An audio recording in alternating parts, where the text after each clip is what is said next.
Hello everyone. So today we're going to talk about how you can win any debate. So whether it be a chairperson debate where you're talking about whether to vote for one party or another, or whether it be a debate on who's better, Messi or Ronaldo. So these kind of debates, there are some rules which you can follow in order to win. So I've come up with some.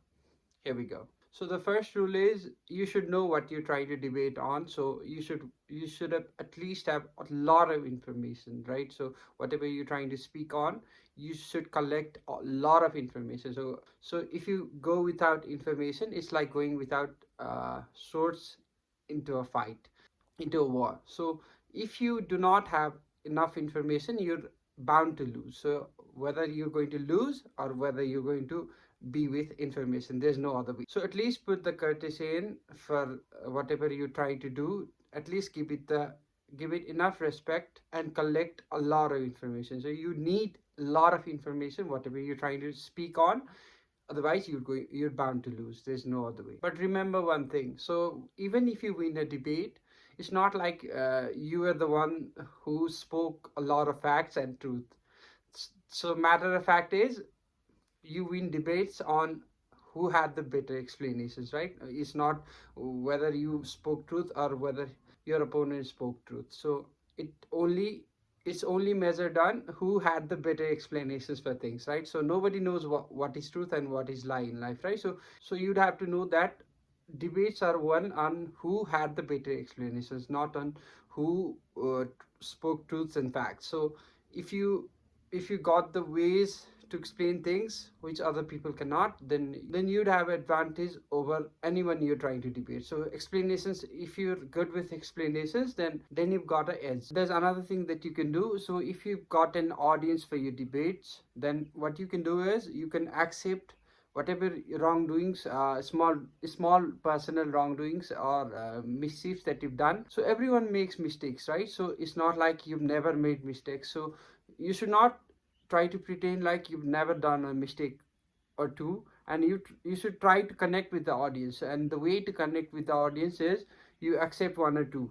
You try to behave like a normal person. So it's not like you cannot accept. So I see some of the people around and they cannot accept any mistakes that they've made in their life. So they're trying to behave like a superhuman, and that's not the way to go. So you can learn this from Trump.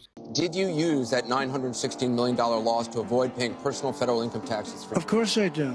Of course I do. And so do all of her donors, or most of her donors. I know many of her donors. Her donors took massive tax write-offs. A lot of my write-off was depreciation and other things that Hillary, as a senator, allowed. And she'll always allow it because the people that give her all this money, they want it. That's why. See, I understand the tax code better than anybody that's ever run for president. Hillary Clinton, and it's extremely complex, Hillary Clinton has friends that want all of these provisions, including they want the carried interest provision, which is very important to Wall Street people, but they really want the carried interest provision. I pay tax, and I pay federal tax too, but I have a write-off. A lot of it's depreciation, which is a wonderful charge. I love depreciation. She complains that Donald Trump took advantage of the tax code. Well, why didn't she change it? Why didn't you change it when you were a senator? The reason you didn't is that all your friends take the same advantage that I do, and I do. You have provisions in the tax code that, frankly, we could change. But you wouldn't change it because all of these people give you the money so you can take negative ads on Donald Trump. So truth always has points, okay? So if you speak truth, you're going to connect with the audience. Speak beautiful lies, you're going to be famous. But if you speak beautiful truths, you're going to be president. So when you're on the debate stage, you should be aware of some of the logical fallacies. So logical fallacies are the traps. So when you're trying to have a debate, these are the traps that you should not fall for. Like there's one called ad hominem. So you're talking on a policy and suddenly the opponent comes in and he personally attacks you. Like when you're debating on something like how should the healthcare work, and suddenly he comes up with your dad was a thief, right? So you should be aware of these, and you should bring the discussion back to the topic. So it's you should not move around wherever the opponent takes you. So you're going to stick to the topic. So you're going to stick to what you've been prepared for. Like you had brought some information for the topic that you are going to debate, and you're going to stick to that. You're not going to be swayed around by your opponent. And next one is strawman. So strawman, I see it being used quite often. Whenever I used to debate in my school days, these kind of arguments used to be made. So whenever I try to say like we have to reconsider or improve something, they'd say like, oh, you're going to destroy it all, so misconstruing your argument.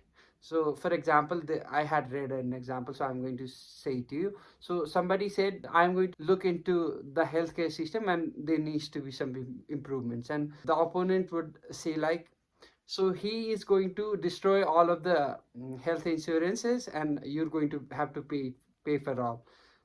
The thing that you said is you're going to make some improvements, right? You're going to make some changes, but he misconstrued your argument and said that, oh, oh no, he's going to break it all down, and he's going to, so he's trying to put words in your mouth. So you do not get carried away with it. You stick to what you've said, so you explain it well, whatever you've been trying to say, and do not let the other person describe whatever your policies are, right? So they might try to make some tweaks and go after you, so you do not get distracted by any of those. But you've got to remember one thing, okay? So you had prepared for a topic, right? So this is the topic that I'm going to debate on, and suddenly topic has gone way off the rails, and it's gone to like, you started whether you should have lunch in school or not, to who's better, Ronaldo or Messi. So there has been shift of topics. So you do not let that happen, okay? So if you go on uncharted territories where you're not prepared for, you're going to make mistakes. Anyone is vulnerable to make mistakes, right? So you're not going to go wherever the other person, or the, if you've got a moderator, then you do not go along with him too. So you're going to stick to the topic that you prepared for. If you go any other way, you might fall for a trap. It's the way it is. Nobody's prepared for all, right? When you move into the world of words, you're going to see that some of the attacks you'd not be able to defend. So it's one of the hardest thing to perfect, okay? Speaking or debating is one of the hardest skills. So nobody is perfect in this world, so it's not like you'd be able to win with everyone. But the important part is everyone on everything. So the important part is you prepare yourself. So also I had to add one thing: information and knowledge are different things, okay? So you might know that you might have prepared for Lok Seva or something, and you might know what is capital of Burkina Faso, but that does not feed you, right? So the information which is valuable for you, which you can use and turn into something, that's knowledge, right? So you should have knowledge instead of information. You should have knowledge, lot of knowledge on that topic, right?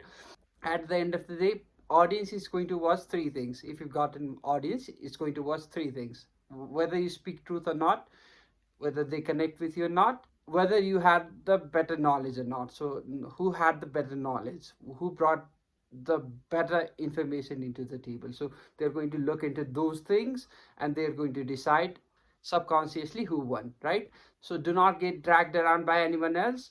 You stick to your topic, you stick to what you prepared for, and you fight on that turf, okay? If you got distracted away and you got moved to the other topics, then you'd there are chances that you would lose, because there are many strong opponents in this world.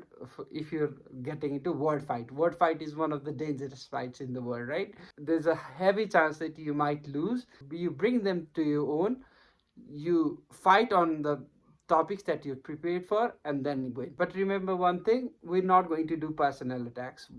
Even though your opponent makes a personal attack on you, you're not going to do one. So we're always going to remain ethical. Whatever I believe truth, I'm going to speak.